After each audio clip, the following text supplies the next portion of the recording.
मुराद ये रहते हैं कि कैसे सीरीज हम पैरेलल में सोल्व करके। ऐसी है, देखते हैं कि किस तरह सोल्व होंगी चीजें इनकी, और वो कम से कम एक ट्रांसफर फंक्शन हमारा बन जाए कम्प्लीट। चलें, ठीक है जी। काफ़ी हद तक बातें ठीक है। अच्छा, उसको इन अ वेरी क्विक वे हम रिपीट कर लेते हैं।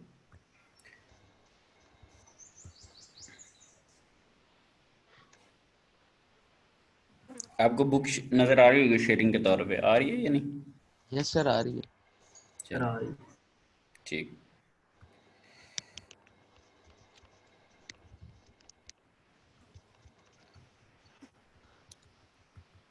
अच्छा, हमने एक आध एग्जांपल भी की थी, हम ये डिस्कस कर रहे थे, उसमें दो चीज़ें हमने डिस्कस की थी। एक तो आपको समिंग पॉइंट नज़र आ रहा होता है, ठीक है, जिसमें प्लस माइनस वगैरह या फीडबैक्स वगैरह इस तरह की चीज़ें आ रही होती। समिंग जंक्शन जिसमें प्लस हो या माइनस का हो, तो उसमें अगर यस सर। हमने ब्लॉक लेफ्ट पर लेके जाना हो या राइट पर लेके जाना हो, ये चीज़ें हमने देखी थी। अब सपोज अगर ये पिक्चर ए है, तो इसमें समिंग जंक्शन के आप लेफ्ट साइड पे सिस्टम को लेकर आए, ठीक है। सो जब लेफ्ट साइड पर आप लेकर आए हैं, तो दूसरा जो पॉइंट था जो एक्स ऑफ एस था, उसके साथ भी आपने जी ऑफ एस से मल्टीप्लाई कर दिया। ये लास्ट टाइम शायद मैंने लिख लिख के भी आपको बताया था एक टेक्स्ट बॉक्स के अंदर ना, कि एज इट इज़ आउटपुट वही रहती है। सो अगर यस आपके सर। पास कोई लेफ्ट साइड पे चीज़ है, ये बी पिक्चर में देखें, उसको आप राइट साइड पर लेके जाना चाह रहे हैं, तो आपने 1/GS कर दिया। या दूसरे में एक और चीज़ थी, ये तो हमारे पास समिंग पॉइंट है, एक और पॉइंट होता था जिसमें प्लस माइनस नहीं होता, लेकिन दो तीन चीज़ें एक ही जगह पर मिल रही होती, जिसको आप पिक ऑफ पॉइंट्स वगैरह कहते हैं, ठीक है। सो उसमें भी हमने देखा था कि पिक ऑफ पॉइंट्स के अंदर भी, कि अगर ये जी ऑफ एस है, इसको पिक ऑफ पॉइंट के लेफ्ट साइड पे अगर मूव करें, जैसे इधर किया जी ऑफ एस, तो उसमें देखें कि आप इससे सारों को डिवाइड करें, जी ऑफ एस इसको डिवाइड कर दे, ये भी 1/GS हो गया, ये भी 1/GS हो गया। सो अगर इस पिक ऑफ पॉइंट को, ये जो जी ऑफ एस इसको राइट साइड पे अगर आप लेकर लेकर जा रहे हैं, तो उसमें फिर आपने क्या देखा था कि आपके पास सबके साथ जी ऑफ एस आ गया था। ये हमने चीज़ें डिस्कस की, फिर इसकी बेस के ऊपर हमने एक एग्जांपल की थी, ठीक है।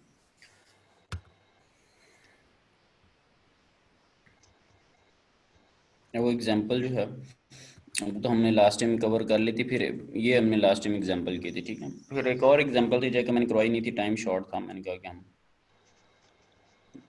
बाद में डिस्कस करेंगे, तो अभी उसको भी देख लेते हैं। अच्छा, ये वो एग्जांपल थी जो कि हमने डिस्कस नहीं की थी, दैट वाज पेंडिंग। तो ये है, वही है, ब्लॉक डायग्राम आपने रिड्यूस करनी है एक ट्रांसफर फंक्शन में, इस पूरे सिस्टम को लिखना है। तो इसमें एट द मोमेंट हमारे पास इनपुट क्या है और आउटपुट क्या है? सर आर एस इनपुट है और सी एस हमारी आउटपुट है। आर एस इनपुट और सी एफ एस आउटपुट, और ये वही कंट्रोल्ड वेरिएबल रेफरेंस वेरिएबल्स हैं जो कि स्टार्ट से आ रहे हैं।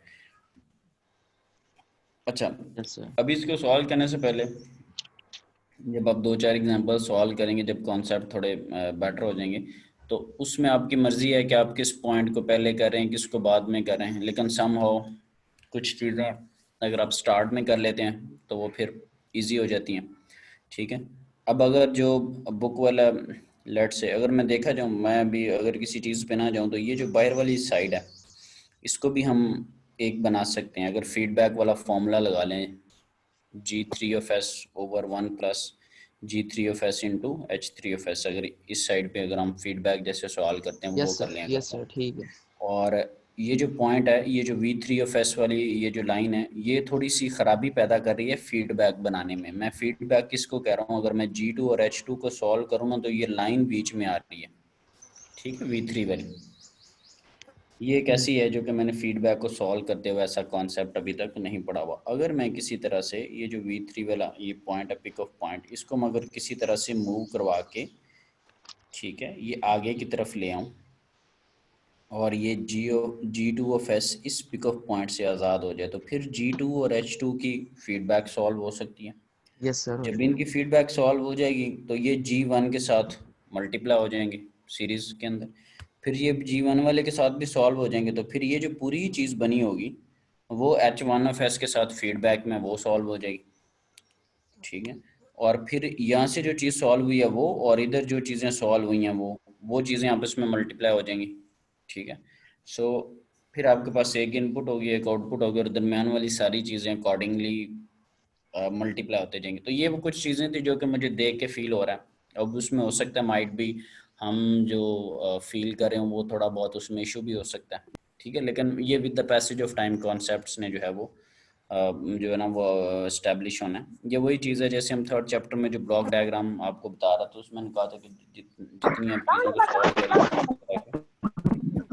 ओके, अच्छा इसमें कुछ चीज़ें जो कि सबसे पहले की है ना, उसमें ये कि ये जो V3 वाली लाइन है, ठीक है, ये जो V3 वाली लाइन है, ठीक है, इसको मूव करके इधर ले आएगा ताकि आपके पास ये एक प्रॉपर एक G2 और H2 जो है वो प्रॉपर एक फीडबैक बन सके, ठीक है।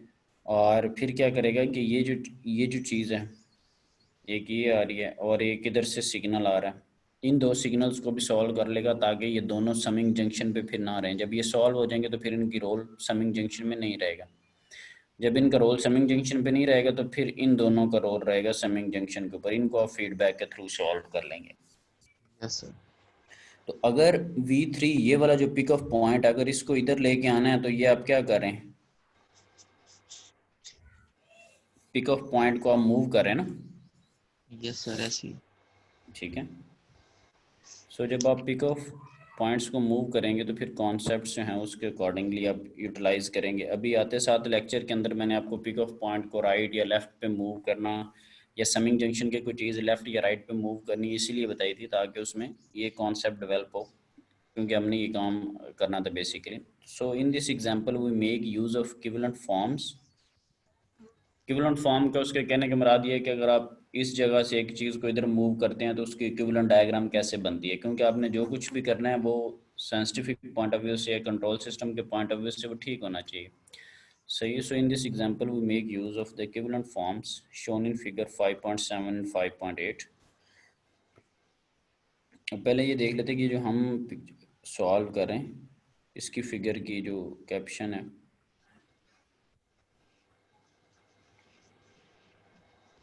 ये फिगर 5.12। तो जो पीछे आपने समिंग जंक्शन को इधर उधर मूव करना या पिक अप पॉइंट से अगर आपने कोई चीज़ इधर उधर मूव करनी है तो उससे रिलेटेड जो आपने कॉन्सेप्ट्स पढ़े, जो भी इक्विवेलेंट फॉर्म की लेक्चर के स्टार्ट में आपको चीज़ें बताई थी उसके मुताबिक अब हम क्या करें, first move G2 of S to the left past the pick off point.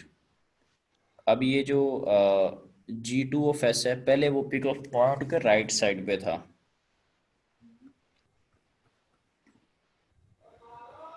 अगर आप इसको यहाँ पर देखें तो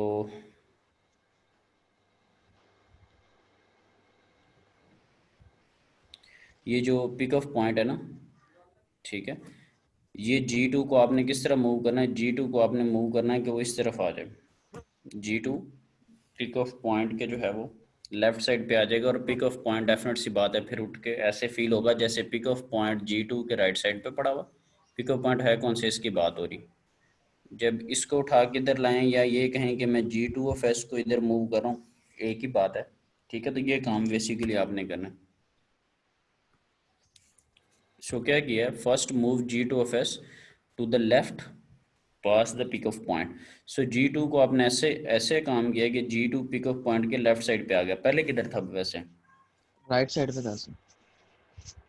पहले जो था ना, पहले ये उसके राइट साइड पे था, पहले इस पॉइंट पे था, ठीक है। G2 अब इधर आ गया। सो जब ये आपने काम किया तो आपका क्या ख्याल है कि ये पहले से जो मौजूद है डायग्राम उस पर कोई फर्क पड़ेगा या नहीं पड़ेगा? पड़ेगा सर। पड़ेगा। तो जब आपने कोई सिस्टम पिक ऑफ पॉइंट के लेफ्ट साइड पे पास किया है तो उसके लिए आप क्या करते हैं, आप उसके साथ 1/, कर देते हैं वो वाली चीज़ जो पहले मौजूद थी। तो सही कौन सी बात है। चीज़ थी, किसको लेफ्ट साइड पे मूव किया है, G2 को, ठीक है। तो ये आपके पास क्या बन जाएगा, 1 1/V2 of S। अच्छा ये तो वो बात है जो कि आपने ऊपर पढ़ी कि पिक अप पॉइंट से इधर उधर चीज़ें मूव करनी हो तो क्या करते हैं। एक और जो चीज़ जो इसको देख के मेरे माइंड में आ रही थी वो ये है कि अगर मैं इस पूरी पिक्चर को देखूँ ना तो ये जो लाइन जो जा रही है जो समिंग जंक्शन को मिल रही है इसको वैल्यू क्या मिल रही है, बेसिकली इसको आप कहेंगे तो इसको V3 की इनपुट। 1 वैल्यू ही जा रही है। इसको बेसिकली वन वैल्यू ही जा रही है, ठीक है। नो डाउट कि ये वाली चीज़ें मौजूद हैं, ये जो भी सिग्नल आएगा वो तो एज इट इज़ इनके साथ साथ चलता रहेगा। ये जो हम इस लाइन की बात कर रहे हैं, ये जिस लाइन पे मैंने रेड कलर का मार्क किया हुआ है, इसके राइट साइड पे अगर कोई चीज़ है वो भी उसी तरह ही मौजूद है, हमने किसी चीज़ को बीच में से निकाला नहीं है। अगर इस लाइन के राइट साइड पे सिग्नल मौजूद है वो भी उसी तरह मौजूद है, हमने कोई चीज़ बीच में एक्सट्रैक्ट नहीं की, क्योंकि अभी जब आपने सॉल्व करना तो आप देखेंगे एक दूसरे से चीज़ें मल्टीप्लाई होंगी, डिवाइड होंगी, उनका असर उसी तरह रहेगा। तो ये लाइन अगर ज़ाहिरी तौर पर देखें ना, तो इस लाइन के रास्ते में कोई भी चीज़ नहीं आ रही, ना इसके रास्ते में कोई G1 है, ना इसके रास्ते में कोई G2 है, ना कोई G3 है, बजाते खुद ये लाइन 1 आगे लेके जा रही है, यूनिटी, ठीक है। Yes sir. नो डाउट कि इसके साथ सिग्नल V3 है, अगेन मैं कह रहा हूँ, क्योंकि ये चीज़ें एज इट इज़ ये मेरी बात करने से पहले भी मौजूद होंगी, बाद में मौजूद होंगी उसी तरह। सो अगर ये वन वाला, ये जो वन है आपके पास, ये लाइन, अभी इसमें एक और भी देखें कि इसके साथ G2 का इसका कोई असर नहीं है, G2 इस लाइन के बाद में है, इससे पहले नहीं है। तो अगर आप इस पॉइंट को उठाकर इधर लेके आते हैं इस पॉइंट के ऊपर, तो एक तो उसको पीछे से G2 सपोर्ट कर रहा है, आगे जब आप यस ले सर। आएंगे तो उसको G2 फिर सपोर्ट करोगे, फिर आगे 1 नहीं पहुंचेगा, फिर आगे ऐसे लग रहा होगा जैसे G2 पहुंच रहा है। तो इसीलिए आपने 1/G2 ऑफ एस किया हुआ है, ताकि 1/G2 ऑफ एस से जो G2 है वो कट जाएगा। ये देखें, अगर आप ये चीज़ नहीं लगाते, मैं उस पर रेड मार्क कर देता हूँ, ये अगर आप चीज़ नहीं लगाते, ये 1/G2 नहीं करते, तो अब अगर आप देखें तो इसके साथ ये G2 का रोल है, यहाँ पर फिर मल्टीप्लाई अब 1 करना। नहीं पहुँच रहा, ठीक ठीक है, हो गया सर। यहाँ ठीक पर हो 1 नहीं पहुँच रहा होगा। लेकिन अब अगर मैं इन शॉर्ट सारा एनालिसिस करूँ तो ये G2 ऑफ एस का बीच में रोल था, और इधर 1/G2 ऑफ एस है, तो G2 इंटू 1/G2, तो G2 G2 से कट जाएगा, अभी भी 1 नहीं पहुँच रहा है। वन। ठीक हो गया सर। ये मैं उस पॉइंट को एलेबोरेट कर रहा हूँ जिसकी खैर ज़रूरत नहीं है, क्योंकि उसने पहले इक्विवेलेंट फॉर्म्स आपको बता दिए हैं कि अगर आपने सिस्टम इधर लाना है तो आप 1 ओवर कर दें, इधर लाना है तो ये वाला काम कर दें। तो ये रट्टे से हट के भी है कि पहले भी 1 पहुंच रहा था, अभी भी समिंग जंक्शन पे 1 ही वन ही पहुंच रहा पहुंचा। होगा, ठीक है। अगर आप ये नहीं लगाते 1/G2, तो फिर G2 पहुंच रहा ना, ये देखें ये G2 का रोल आगे उसको जाएगा। तो एक तो काम आपने ये किया, दूसरा आपने ये किया है कि इसके साथ जो फीडबैक था राइट साइड पे, जो कि मैंने लेक्चर के आते साहब बताया कि ये फीडबैक आप सॉल्व करेंगे G3 के साथ, वो फीडबैक जो है वो आपने सॉल्व किया ये वाला, ठीक है। तो ये फीडबैक कैसे सॉल्व हुआ, फॉर्मूला होता है इन जनरल G/(1 + G/(H)), ठीक है। सो G हमारा यहाँ पे G3 है और H हमारा यहाँ पर H3 है। फीडबैक। तो ये चूंकि माइनस के साथ साइन के साथ है, इसलिए हमने फॉर्मूला में डिनोमिनेटर प्लस। में 1 प्लस किया। तो ये चीज़ आपने कर ली। अब उसके बाद ये आपके पास अब रह गया, क्योंकि अगर मैं इस लाइन को यहाँ से ख़त्म कर दूँ, इस लाइन को बेसिकली मैंने ख़त्म नहीं करना, ये प्लस के साथ ये जो चीज़ें ना समिंग जंक्शन के साथ, एक तो समिंग जंक्शन को यहाँ से एक स्ट्रेट लाइन जा रही है 1, और एक समिंग जंक्शन को यहाँ से जा रहा है 1/G2 ऑफ एस, ठीक है। तो इनको अगर ये दोनों प्लस हो रहे हैं अब आपस में, इन दोनों को अगर मैं ऐड कर दूं, ये देखें इन दोनों को 1/G2 और यहाँ से 1, आपने इनको 1/G2 + 1 कर दिया, क्योंकि अब ये कोई फीडबैक नहीं है जो ये वाला फॉर्मूला लगाना चाह रहे हो, तो ये फॉर्मूला इस पे नहीं लग सकता, ये फीडबैक के साथ नहीं है, ये सिंपल दो इनपुट्स आ रही हैं और एक किसी एक पॉइंट पे दोनों प्लस हो रही हैं, तो लिहाजा इसको सर। फीडबैक वाले फार्मूला से सॉल्व नहीं करना इसको। अब इसमें एक मिनट, ये मैं आपके क्वेश्चन को एड्रेस ठीक है करता ठीक हूँ। अब है। शायद एक माइंड में कि एक क्वेश्चन आए जो कि मेरे जहन में भी आया और फिर वो ख़त्म कैसे हुआ। अब जहन में ये भी आ सकता है जो कि शायद अभी मोइज़ ने कहा सर, तो शायद उसने इस वजह से कहा। अब ये सपोज V4 है, इसके पीछे एक सिग्नल आ रहा है V4। तो अब मेरे माइंड में जब मैं स्टार्ट में इसको रीड आउट कर रहा था, मेरे माइंड में ये क्वेश्चन आया कि ये 1 तो आगे नहीं जा रहा, ये 1 नहीं आगे जा रहा, मेरे जहन में ये आया कि ये तो पीछे कोई ना कोई सिग्नल है V4 जो कि यहाँ पर इसके अंदर पहुँच रहा है। और बुक वाले के पॉइंट ऑफ व्यू से मुझे लगा कि वो 1 ऐड कर रहे हैं, तो फिर मैं और बुक वाला एक पॉइंट पर कैसे है, साफ ज़ाहिर है वो तो पहले आया, उसकी बुक पब्लिश हुई हुई है, मैंने बाद में पढ़ी है, तो मुझे उसकी बात को समझना था।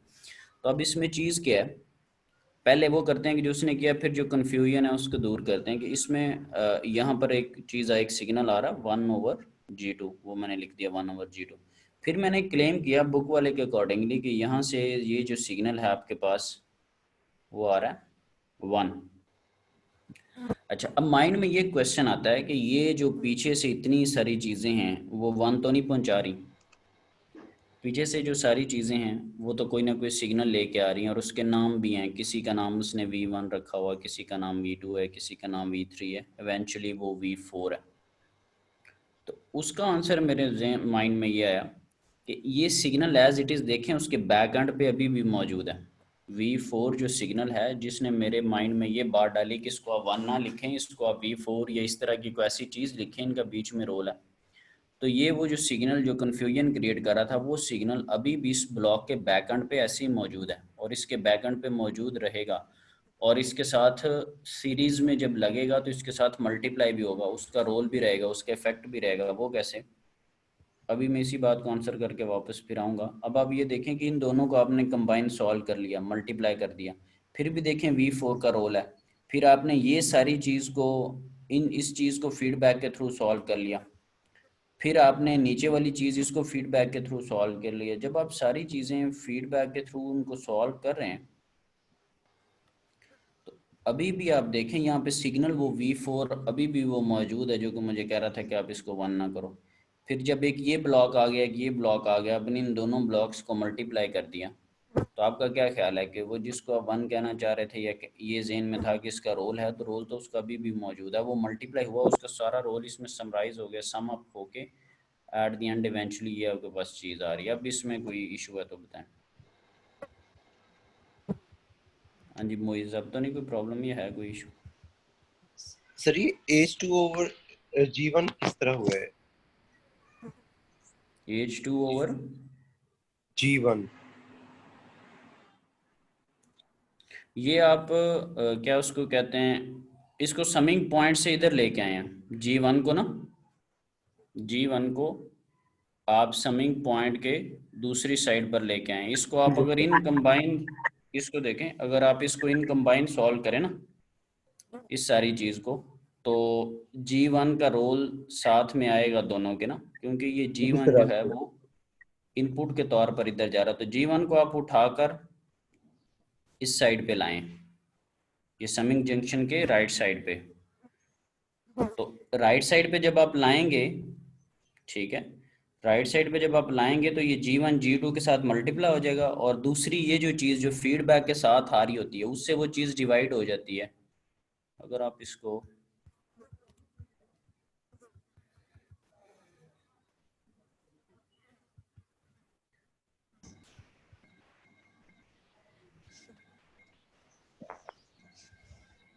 ये देखें आप, ये GFS था, ये पिक्चर बी देखनी है, ये GFS को उठा के आप राइट साइड पर लाए हैं। अब राइट साइड पे लकीली यहाँ पर CFS ही है, यह 1 नहीं है एक तरह का, ठीक है। CFS से भी पहले आप समझे कि 1 है, तो ये G1 उठ के राइट साइड पे आया।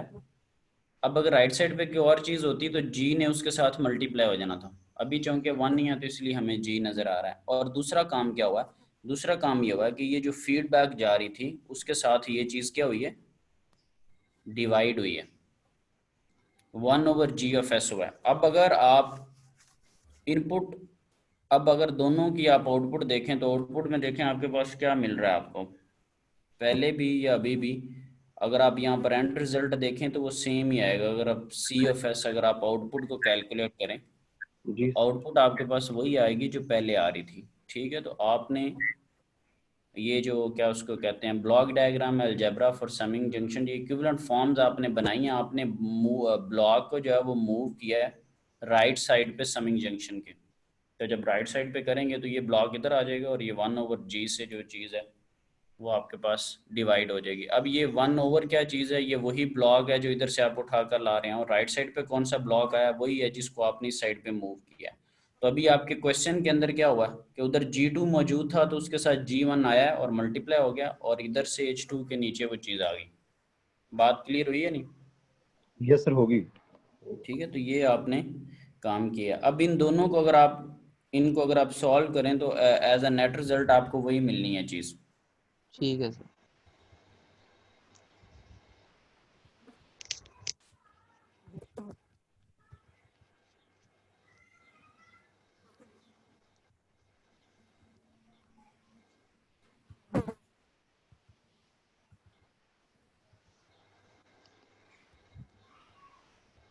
सर ये जी जी एक और चीज सर इसमें है, ये देखिए जैसे 1/G2S लिखा हुआ है सर, ये सर समेशन की हम उस साइड नहीं लेके जा सकते हैं सर सिंपली से, यानी कि जैसे हम वहाँ पे कह रहे थे अगर समेशन से हमारे पास ये चीज वहां पर जाए उठ के तो क्या कहते हैं ये डिवाइड भी होगी और मल्टीप्लाई खाएगी ये।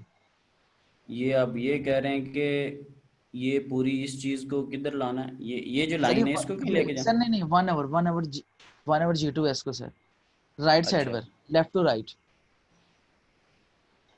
1/G2 को किसके राइट पे लेके आना, समिंग जंक्शन के राइट पे। Yes sir. बेसिकली ये है, ला सकते हैं आप उसको चाहे जिधर मर्जी ले हैं, लेकिन मसला ये है ना कि अगर ये सॉल्व हो के यहाँ पे ख़त्म हो रही है, यानी कि ये ब्लॉक का अगर समिंग जंक्शन से लिंक ख़त्म हो रहा है किसी तरह से, तो बेहतर है कि हम वो लिंक ख़त्म कर ले। क्यों? क्योंकि पहले आपने बैकएंड से उसको उठाया, थोड़ा सा आगे लाए, फिर थोड़ा सा और आगे लेके जाएंगे तो वो इक्विवेलेंट फॉर्म्स ही बनती जाएंगी, वो सॉल्व नहीं होगा। ठीक हो गया सर। और सर यहाँ क्योंकि से सर वन, हाँ जी, सर ये यहाँ से वन कैसे आ रहा है, V4 भी है हालांकि सर यहाँ पे H1S भी है, ये H2S भी है यहाँ पर। अच्छा ये देखें, ये जो चीज़ है ना, ये पहली बात तो ये यहाँ पर H2 और H1 नहीं है, क्योंकि H1 H2 को फीडबैक है बजाते सर। खुद ऊपर से सिग्नल मिल रहा है। एरो की अगर डायरेक्शन देखें ना, ठीक ये हो देखें, गया। एरो की अगर डायरेक्शन देखें तो H2 और H1 बीच में रोल नहीं प्ले कर रहे, रोल प्ले हो रहा है V4 का। तो ठीक। V4 का देखें रोल अभी भी मौजूद है, ये मैं नीचे ले आया हूँ दूसरी ब्लॉक डायग्राम पे, ये देखें जो आप कह रहे हैं कि सिग्नल आ रहा है, V4 अभी भी सिग्नल मौजूद है और अभी भी उस ब्लॉक में जाने की कोशिश कर रहा है। ठीक। V4 वहां से ख़त्म नहीं हुआ। ठीक है, आपने जस्ट ये लाइन देखी है, ये जो लाइन है, इस लाइन के अंदर आपके पास फिलहाल कोई भी ब्लॉक नहीं आ रहा, तो आपने उसको वन कंसिडर कर लिया। लेकिन ये जो V4 का सिग्नल मौजूद है, ये उसके बैक एंड पे अभी भी मौजूद है। ये इसी को जो ठीक मैंने हो गया कहा सर। था कि एंड तक जब मैंने कहा था कि एक जो कन्फ्यूजन मुझे रीड करते हुए आई थी, क्योंकि रीडर के माइंड में एक सेम ही चीज़ आती है। ठीक ठीक है, हो गया सर। सो ठीक हो गया। ये मैं नीचे तक डायग्राम पे लेके गया हूँ कि ये सिग्नल जो ये जेन में आ रहा है कि होना चाहिए था, तो वो तो एंड तक मौजूद है और उसका रोल आया। ये अब आपका क्या ख्याल है, क्या हम इस पूरी डायग्राम के रोल को एलिमिनेट कर सकते हैं? नहीं कर सकते, इस पूरे को हम सॉल्व करेंगे और वो इधर ही जाने की कोशिश कर रहा होगा टुवर्ड्स द आउटपुट। तो वो सारी चीज़ें बैकएंड पे मौजूद हैं जो कि हम चाह रहे हैं कि मौजूद रहें। सो आपने G1 को यहाँ से मूव कर लिया और ठीक हो गया। उसको आपने वो हो G2 गया। के साथ ले आए, क्योंकि इसको जब लेफ्ट साइड से इधर लेके आए तो इसके साथ मल्टीप्लाई हो जाएगा और नीचे मल्टीप्लाई इसके और साथ डिवाइड डिवाइड होता है होगा। ट्रांसफर। ठीक है। ठीक है, सो अब इनको अगर देखें तो H1 और H2। ऐड हो जाएंगे अब सर। ये मैं बताता हूँ कि उसने ऊपर ना G1 को बेसिकली मल्टीप्लाई इधर उठा के क्यों लाया, उसका मकसद क्या था। तो अब ये वाला समिंग पॉइंट और ये वाला समिंग पॉइंट देखें, अगर आप दोनों समिंग पॉइंट्स तो इनके दरमियान में कोई चीज़ भी नहीं है, आप इनको इकट्ठा लिख सकते हैं एक ही। ये वाला ब्लॉक और ये सर वाला ब्लॉक दोनों क्या हो रहे हैं, समिंग कॉम्बाइन। जंक्शन पर जा रहे हैं। तो बजाय कि वो अलग अलग पहुंच रहे हैं, आप उनको इकट्ठा करके भी उधर पहुंचा सकते हैं। ठीक हो गया सर। आप उनको कंबाइन करके भी पहुंचा सकते हैं। ये हमने प्रीवियस एग्जाम्पल में भी किया था। ये जो चीज़ थी, ये देखें, ये हमारे पास पहले तीनों अलग-अलग चीज़ें जा रही थी। ये देख, ये तीनों अलग-अलग थी, इनके अंदर कोई भी प्लस माइनस नहीं था। यहाँ पर एक बच्चे ने क्वेश्चन भी किया था कि वो साइन का जब इशू बन गया था। ठीक है, हम्म। सो ये तीनों आपने एक ही पॉइंट पे कंबाइन इसलिए कर दिए थे क्योंकि इन समिंग जंक्शंस के दरमियान में कोई चीज़ नहीं थी। ठीक है सर। और ये देखें, ये तीनों आपने लास्ट टाइम कंबाइन कर दिए थे और फिर तीनों आपने ऐड कर दिए। आप मुझे ये बताएं कि अभी उसने एक ऐसा काम किया कि वो दोनों को ऐड कर सके, पहले नहीं कर सकता था। वो काम कौन सा है? कि उसने कोई सर एक ऐसी, सर उसने यूनिटी किया है ना सेंटर में, यानी कि कोई इसमें वो नहीं है, यानी कि हाँ जी, वैल्यू नहीं है दो समझ जंक्शन के ये दरमियान। देखें, ये G1 बीच में इशू क्रिएट कर रहा था, G1 को हम्म, इसलिए वो उठा के इधर लेके आया। ठीक है, ये G1 ठीक को हो। बीच में से उसने राइट साइड पे ले आया ताकि ये दोनों जो माइनस माइनस हैं इनको वो यूज कर सके।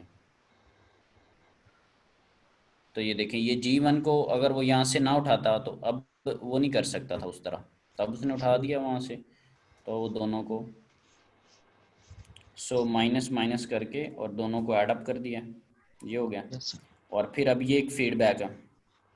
Yes sir. अब इस फीडबैक में अगर आप देखें तो ये ट्रांसफ़र फंक्शन है और ये फीडबैक का ट्रांसफ़र फंक्शन, क्योंकि आप अमूमन जो फार्मूला जिससे आप फेमिलियर हैं वो ये होता है कि G of S over 1 one plus G of S plus into G. H of S. G of S से मुराद ट्रांसफ़र फंक्शन होता है और एच से मुराद फीडबैक होता है। तो अब ये चाहे जितना भी कॉम्प्लेक्स फीडबैक में कोई चीज़ें लिखी हुई हैं, ये हमारा एच ऑफ एस है और ये हमारा G of S. G of S. तो आप उसको सॉल्व कर लें। अब ये ठीक। जो हम ये देखें, जो हमारे माइंड में क्वेश्चन आ रहा था ना V4 का, वो अभी भी लाइन उसी तरह मौजूद है और वो ये देखें 1/G2+1 में जाने की कोशिश करी। तो अब ये दोनों जब मल्टीप्लाई होंगी तो ये देखें, ये पूरी पिक्चर जो कि वो जो 1/G के लेफ्ट साइड पे थी, जो हमें लग रहा था कि वो 1 नहीं होनी चाहिए, तो ये देखें पूरी पिक्चर एज इट इज़ मौजूद है। ये सारे का सारा इसके साथ मल्टीप्लाई होगा। ठीक है सर जी, ये H2/G1 और H1 को प्लस कैसे कर दिया उसने?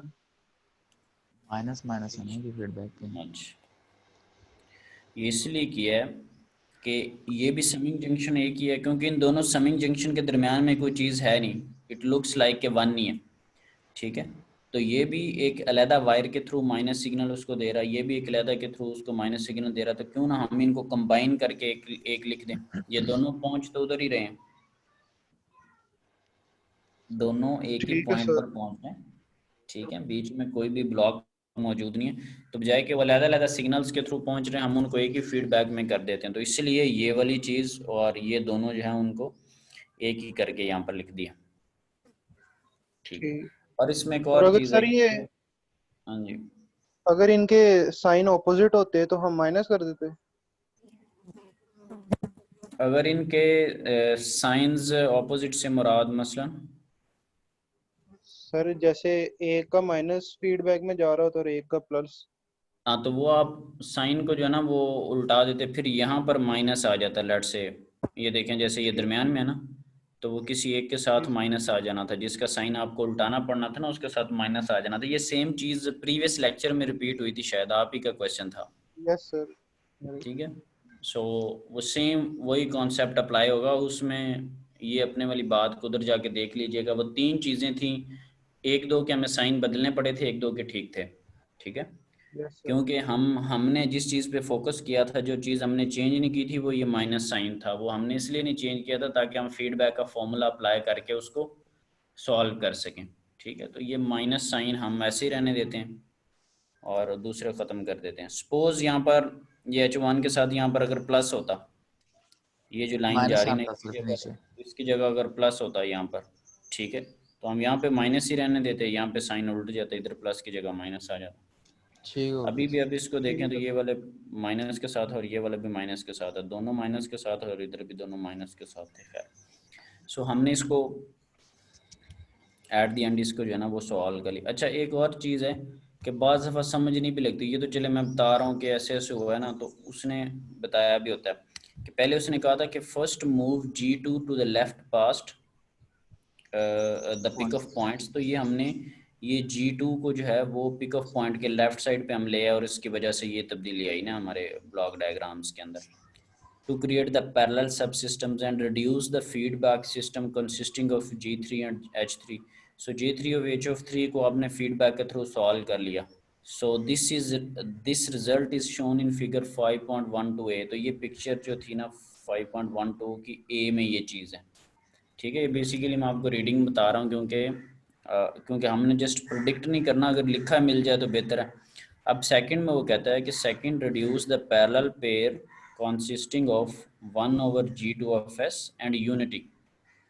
ठीक है, जिसको हम 1 1 का जो हमारे ज़हन में आ रहा था, जो हमने +1 किया, तो ये आप दोनों को ऐड आपने कर लिया। And push G1 of S to the right past the summing junction. तो जैसे उसने कहा कि G1 of S को राइट साइड पे पुश करें, तो आपके ज़हन में प्रीवियस जो आपने इक्विवेलेंट डायग्राम्स देखी थी वो आ गई, वो आपने काम कर लिया। तो इससे हुआ क्या है, ये देखें, इससे ये क्यों किया था, creating parallel subsystems in the feedback. आपने फीडबैक के अंदर ना पैरेलल सब सिस्टम्स बनाए हैं। पैरेलल सब सिस्टम इसलिए बनाए हैं ताकि आप उन दोनों का पॉइंट एक ही है तो उन दोनों को ऐड कर सकें। ये पिछली प्रीवियस लेक्चर में जैसे हमने 3 पॉइंट्स को एक पॉइंट पे ऐड किया था, और इस दफ़ा 2 पॉइंट्स को, ये जो 2 पॉइंट्स थे उनको हमने ऐड किया। ये G1 को क्यों उधर मूव किया, ताकि हम वो एक बना सकें। पैरेलल में उनको, तो ये बेसिकली वर्डिंग को रीड आउट करना सिखा रहा हूँ कि क्या काम क्या वो करा। तो ये हमने काम किया ऐसे। तो these results are shown in figure, ये पिक्चर बी के अंदर हमारे पास 5.12 की पिक्चर बी के अंदर मौजूद है। ये देखो पिक्चर बी के अंदर मौजूद है, ठीक है। और उसके बाद शायद उसे पता लग गया कि अब ये खुद कर लेंगे, तो आगे उसने कोई ख़ास आपको नहीं बताया हुआ। तो जब आपको पता लग गया कि पैरेलल आपने बना लिए हैं, तो इनको पैरेलल बनाए इसलिए, फिर आपने सी में उनको पैरेलल बना लिया और यहाँ पे सॉल्व कर लिया, और ये इसके साथ फिर मल्टीप्लाई कर लेंगे, ठीक है। तो ये था बेसिकली कि आप उसकी कैसे कर रहे हैं रीडिंग वगैरह ना।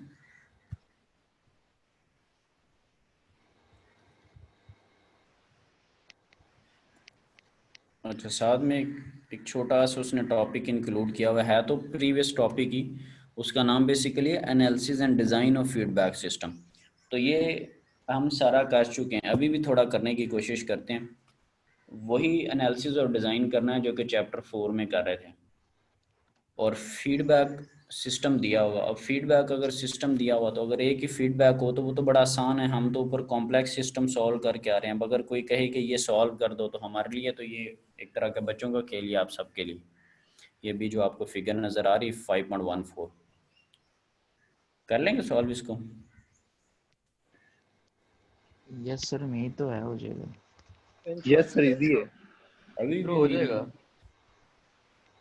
ये आपके साथ जी ऑफ एस और एच ऑफ एस की जगह 1 है। यस सर, हो जाएगा अच्छा, सर। यहाँ पर हमारा एक वो भी, हमारे माइंड में एक वो भी चीज़ आती है, ये भी जो हम सारों के माइंड में आ रही थी, जिस पे मैंने भी अपने जहन को क्लियर किया, कि ये फीडबैक में जब हम कहते हैं कि ये जी ऑफ एस है और एच ऑफ एस की जगह यहाँ पर 1 है, तो हमारे सबके जहन में ये आता होगा कि नहीं यार, इधर से तो सी ऑफ एस आउटपुट आ रही है, मैंने 1 नहीं लिखना। क्या ख्याल? सही अगर देखना सही। फीडबैक से आउटपुट सिग्नल आ रहा है ना, यस सर। तो बंदा कह सकता है कि नहीं, ये मैंने इस चीज़ को नहीं लिखना, मतलब ये नहीं कि मैंने सी ऑफ एस लिखना ही लिखना है, मैंने इसको यूनिटी फीडबैक नहीं कहना। और ये आपको पता है कि हम इसको यूनिटी फीडबैक ही कहते हैं, ठीक है। तो यहाँ पर यस वो सर। V4 वाला पॉइंट है ना, उसको भी थोड़ी सपोर्ट मिलती है। हम बेसिकली इसमें इस चीज़ में हैं, ये इस चीज़ में है कि यहाँ पर क्या आपके पास चीज़ आ रही है ना, वो जो सी ऑफ एस है वो नो डाउट के आउटपुट के तौर पे हमारे पास उस ब्लॉक में मौजूद ही है। सो एनी हो, ये आपका जी ऑफ एस है, ये एच ऑफ एस है, तो फॉर्मूला लगा लें G of S over 1 plus G of S. 1 plus. तो ये आपके पास चीज़ आ गई। अगर आपने, अब आपको पता है एनालिसिस या डिज़ाइन वगैरह में आप मोस्टली क्या कर रहे होते हैं, आप बेसिकली वही उसका settling time, rise time, peak time, इस तरह की चीज़ें देख रहे होते हैं कि सिस्टम स्टेबल है या नहीं है। अगर सेकंड ऑर्डर है तो अंडर डैम्ड, ओवर डैम्ड है, क्रिटिकल डैम्ड, अनडैम्ड है, क्या सिनेरियो है।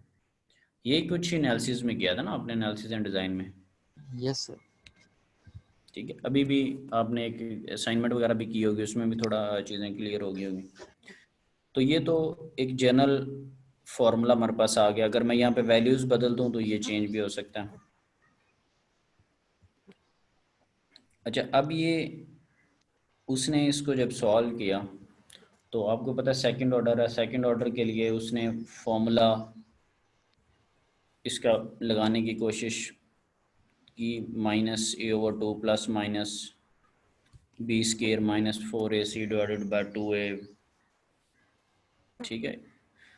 अब ये अगर ये वो एक चीज़ लिख रहा है कि अगर इस तरह के मेरे पास पोल्स आ जाएंगे S1, 2, ये इस तरह के पोल्स माइट भी आपको चैप्टर नंबर 4 में भी मिले होंगे, ठीक है, जिसमें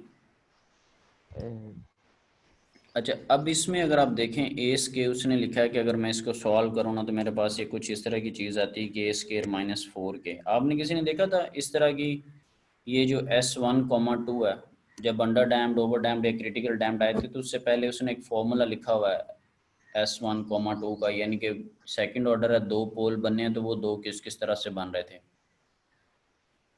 यस सर उसने। अच्छा जी, अगर इसको मैं देखो ना, ये मेरे पास लेट से उसने कहा कि ये 2 पोल जिस तरह के आएंगे, कोई ना कोई इस तरह का फंक्शन अगर बन रहा होगा, तो इसको अगर मैं देखूँ a² -4k में, तो ये बेसिकली के डिसाइड करेगा कि ये इमेजिनरी वैल्यूज होनी है, कौन सी वैल्यूज होनी है, क्या करना है इसने yes ना जी के ने। अगर मैं इस के को अगर मैं इसको कर दूं के को ए स्केयर बाय 4, अगर मैं के को कर दूं ए स्केयर बाय 4, बताऊंगा क्यों मेरे माइंड में ऐसा आ रहा है कि ए स्केयर बाय 4 क्यों कर दूं। अगर मैं इस के को ए स्केयर बाय 4 करूं तो ये 4 से 4 कट जाएगा और के की जगह रह जाएगा ए स्केयर, तो ए स्केयर माइनस ए स्केयर, ये चीज़ ज़ीरो हो जाएगी। ठीक है, तो यहाँ पर मेरे पास क्या चीज़ बचेगी, माइनस ए बाय 2 प्लस माइनस 0, यानी कि इमेजिनरी कंपोनेंट है ही कोई नहीं। एक दफ़ा ऐसे फील हो रहा है कि प्लस का 0 और एक दफ़ा ऐसे फील हो रहा है जैसे माइनस का 0। तो जब मैं माइनस ए बाय 2, इसको ऐसे सपोज करें कि ये -5 है, तो जब -5 प्लस 0 करेंगे वो भी -5 पे ही आना है, जब -5 माइनस 0 करेंगे वो भी -5 पे ही आना है। तो ये आपके पास दो पोल्स आ गए हैं, रियल दो पोल्स हैं और सेम ही वैल्यू है। तो अगर आप इसको के को जो है वो ए स्केयर बाय 4 कर दें उसको, तो आपके पास दो वैल्यूज आ जाएंगी, दोनों ही सेम जगह पर होंगी, तो ये कौन सा बन जाएगा, क्रिटिकल डैम्प्ड बन जाएगा। ये वैसे आपके कॉन्सेप्ट थोड़ा रिवाइज करवाए जा रहे हैं। और अगर ये जो वैल्यू है ए स्केयर बाय, ये उसने कहा हुआ 0 से लेके ए स्केयर बाय 4 तक हो, अगर ये वैल्यू ए स्केयर बाय 4 से बड़ी हो, बड़ी होने से क्या मुराद है, लेट से मैं इसको कह देता हूँ 2a स्केयर बाय 4 या 3a स्केयर बाय 4, क्योंकि 1a स्केयर बाय 4 से बड़ी करनी है ना, कोई भी वैल्यू आप जेन में रख लें। ये वैल्यू बड़ी होने से क्या होगा, ये अगर k की वैल्यू इससे बड़ी होगी ए स्केयर बाय 4 से, तो उससे होगा ये कि ये ए स्केयर माइनस ए स्केयर 0 नहीं हो सकते, ये कुछ और आंसर आएगा। yes sir तो जब ये imaginary values वैल्यू आए बड़ी होगी तो आंसर किस में आएगा, माइनस में आएगा। yes sir जब ये माइनस वाली वैल्यू बड़ी होगी तो आंसर माइनस में आना है। तो जब अंडर रूट के अंदर आंसर माइनस में आता है तो चीज के साथ ही ओटा आ जाता है। yes sir जब आंसर वो आएगा तो उसके साथ इयोटा आ जाता है। तो जब इयोटा आ जाएगा, इयोटा आने का मतलब ये है कि अब जीरो टर्म नहीं हुई, इमेजिनरी वाली जीरो नहीं है, क्रिटिकल अब नहीं बन सकता। इयोटा जब साथ में आ जाएगा तो इयोटा की कोई ना कोई वैल्यू होगी, वो कुछ भी हो सकती है। सो वो जो कोई ना कोई वैल्यू जिसको मैं कह रहा हूँ वो फिर क्या होगा, उसमें रियल पार्ट भी होगा और इमेजिनरी पार्ट भी imaginary होगा, भी जो होगा कि sir अंडर डैम्प्ड के केस में आपके पास। ठीक है, ऐसी है sir तो ये बेसिकली आपको पॉइंट ऑफ व्यू बता रहा था कि अगर आप यहाँ से इधर मूव करें तो क्या सिनेरियो होगा, यहाँ से इस तरफ आए तो क्या सिनेरियो होगा। ठीक है, yes sir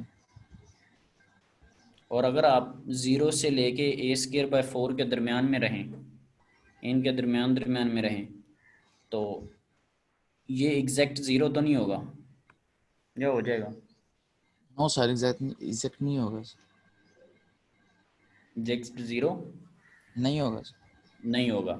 जब एग्जैक्ट 0 नहीं होगा तो क्या अंडर रूट के अंदर माइनस साइन आ रहा होगा,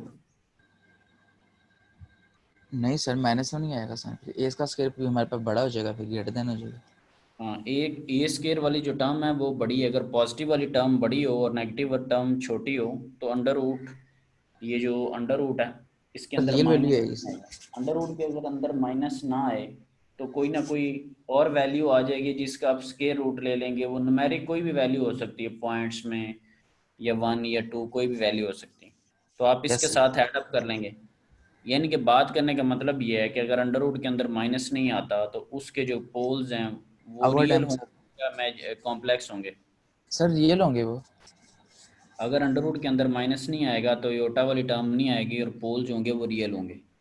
सो जब रियल पोल्स होंगे तो वो पोल्स होंगे भी मुख्तलिफ, क्योंकि ये देखें ना, यस सर प्लस माइनस है, प्लस माइनस के आगे कोई आंसर होगा और प्लस माइनस के पीछे भी कोई आंसर है, तो वो कोई दो डिफरेंट पॉइंट आ रहे होंगे। लेट्स से आपके पास बैकएंड पे है -5 और प्लस माइनस है 1, तो -5 के साथ एक दफ़ा +1 ऐड होगा तो -4 हो जाएगा, -1 ऐड होगा तो -6 हो जाएगा। तो एक पोल आ रहा होगा -4, एक पोल आ रहा है -6, तो अब दोनों सेम नहीं है। ये ओवर डैम्प्ड का सिनेरियो होता है यस सर कि दो रियल हैं। खैर ये एक सिंपल सी बात ये है कि इसको अगर मैं समराइज करूं चुप करके तो ये है कि ये आपके पास ट्रांसफ़र फंक्शन आ गया 5.12। आपने इसके जो हैं वो क्या उसको कहते हैं रूट्स और निकालने की जब कोशिश करेंगे तो चूंकि के बीच में मौजूद है, यहाँ पर न्यूमेरिक आंसर नहीं आएगा, यहाँ पर वेरिएबल्स की फॉर्म में आंसर आएगा। क्योंकि ये न्यूमेरिकल नहीं है, ये एक्सप्रेशन है, ठीक है ना। तो वो एक्सप्रेशन में जब डेटा आप पुट करेंगे तो आपको अभी नहीं पता कि के की वैल्यू क्या है, ए की वैल्यू क्या है, तो अभी आप बातों बातों में चाह रहे हैं, अभी एक्सप्रेशंस की फॉर्म में चाह रहे हैं, अगर ऐसा होगा तो यूं हो जाएगा, ऐसा होगा तो यूं हो जाएगा, इस तरह होगा तो ऐसे हो जाएगा, ठीक है। तो यहाँ पर आपने थोड़ा माइंड लगाना है कि आपके पास चीज़ें आप कैसे कैसे वेरी करें तो क्या क्या चीज़ें आ सकती हैं, ठीक है। ये न्यूमेरिकल से हट के ये एक्सप्रेशन की फॉर्म में, यस सर। ठीक है। तो ये इस पे थोड़ा सा खैर ये टाइम टेकिंग है, हल्का से इसको आपको करना पड़ेगा। अच्छा, मुश्किल से बिल्कुल आसानी की तरफ ये मेरे पास एक क्वेश्चन है 5.15। तो अगर मुझे कोई कहे कि इसका फीडबैक इसको सॉल्व करें तो मैं उसी तरह कर लूँगा जिस फॉर्मूले में मैं आपको बता रहा हूँ, G of S over 1 plus G of S into H of S, ये मेरे पास चीज़ आ गई। अब अगर मैंने इसका परसेंटेज ओवर शूट या सेटलिंग टाइम वगैरह फाइंड आउट करना हो, बहुत आसान है। ये मेरे पास सेकंड ऑर्डर से इसको रिलेट करें, S square plus 5s plus 25 को, जो जर्नल सेकंड ऑर्डर की अगेन। इक्वेशन है उसके साथ इसको रिलेट करें, आपको आइडिया हो जाएगा। ये यस चीज़ सर। ओमेगा, ये किसको जाहिर कर रही थी, ओमेगा एन स्केयर को, मैगन को sir. Yes sir. Omega n square को जाहिर कर रही थी। Yes sir. Yes sir. तो जब 25 मेगा एन स्केयर को जाहिर करी तो मेगा एन क्या हो जाएगा, उसका अंडर रूट हो जाएगा। अगेन ये चौथे चैप्टर का कॉन्सेप्ट है, ठीक है। सो ये लिखा भी हुआ फ्रॉम इक्वेशन 4.18, इस सिस्टम को सेकंड ऑर्डर जनरल सिस्टम से जाके रिप्रेजेंट करें तो मेगा एन आपके पास 5 है, और ये जो एस के साथ टर्म होती है वो होता है 2 जीटा मेगा एन। तो 2 जीटा मेगा एन किसके इक्वल है, 5 की इक्वल है। मेगा एन पहले ही आपके पास मौजूद है 5, तो जीटा की वैल्यू यहाँ से आपके पास आ जाएगी।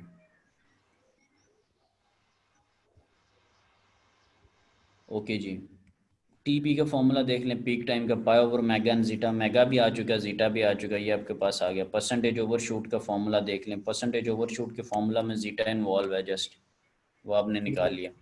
T S settling time 4 over zeta mega n, वो आपने निकाल लिया।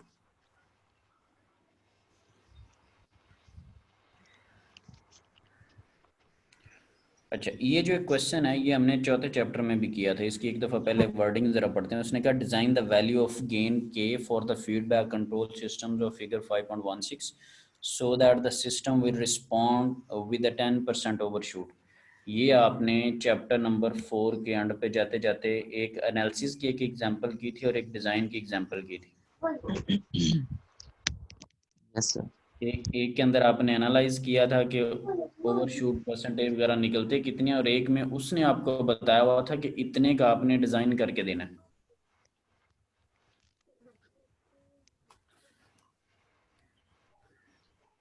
सारे चुप है, मेरी असाइनमेंट के यस नंबर सर।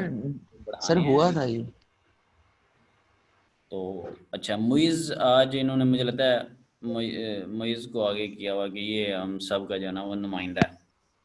जी सर, ऐसे ही है सर। नहीं तो मुइज फिर सोल्यूशन भी लिख के व्हाट्सएप भी करता होगा जो गुप्त ग्रुप्स हैं उनके अंदर।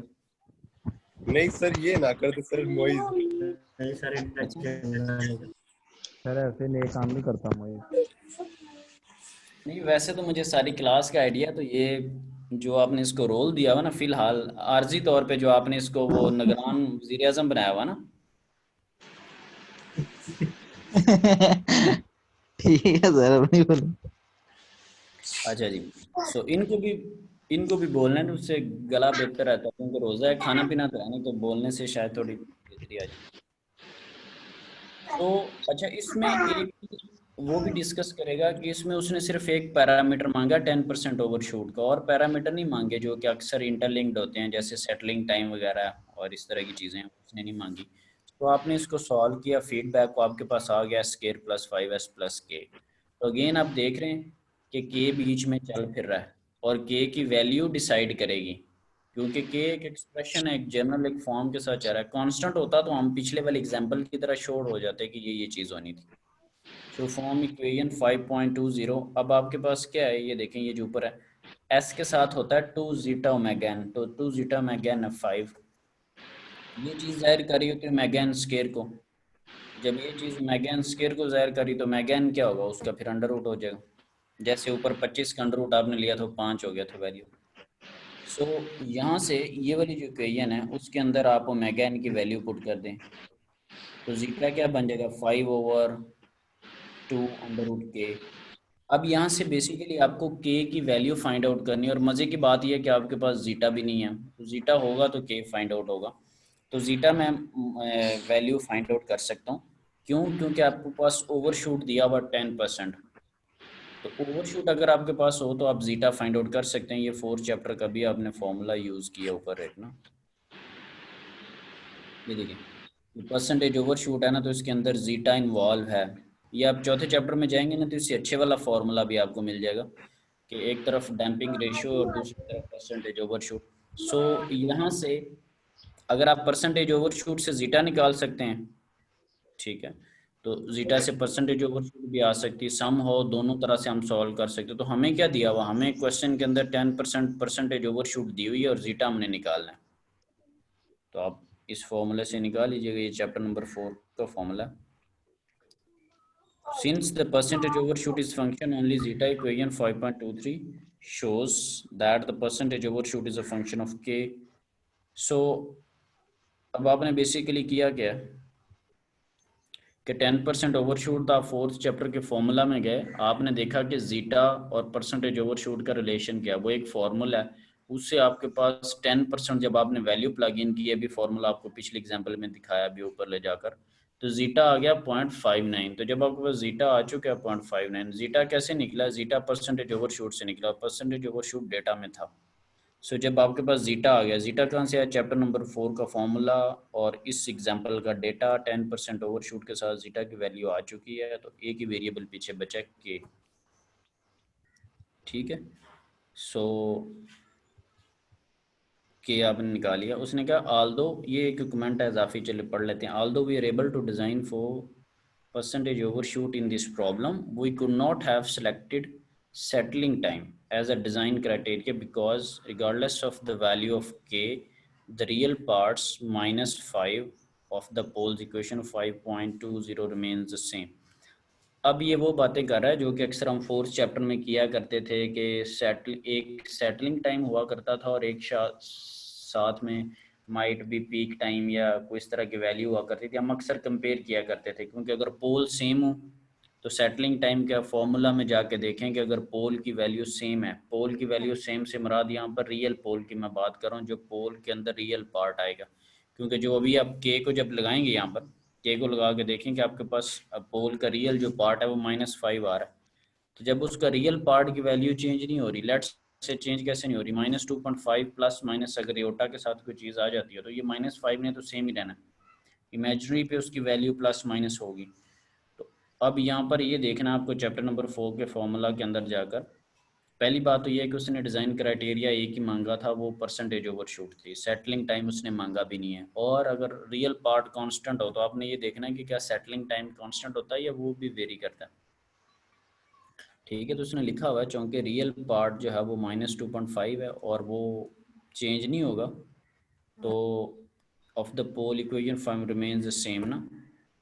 उसने आपसे यहाँ पर सेटलिंग टाइम का खैर पूछा ही नहीं हुआ, लेकिन आपने चैप्टर नंबर 4 के अंदर जाकर देखना है कि अगर आपके पास रियल पोल जो कॉम्प्लेक्स पोल होता है और अगर उसकी रियल वैल्यू सेम हो तो आपने ये देखना है कि भला सेटलिंग टाइम पे कोई फ़र्क पड़ता है या नहीं पड़ता। तो अगर वो 2-3 डिज़ाइन पैरामीटर दे देता तो हमने उनको भी उनकी भी केयर करनी थी। ये हमने ये ऑलरेडी ये चीज़ पहले चैप्टर नंबर 4 के अंदर की हुई है। अब आपने वापस जाना है तो चैप्टर नंबर 4 की 2 एग्जांपल है, एक एनालिसिस के ऊपर थी और एक डिज़ाइन के ऊपर थी। तो उसमें हमें एक पैरामीटर नहीं बताया, उसमें उसने हमें 2 या 3 पैरामीटर बताए हुए थे, ठीक है।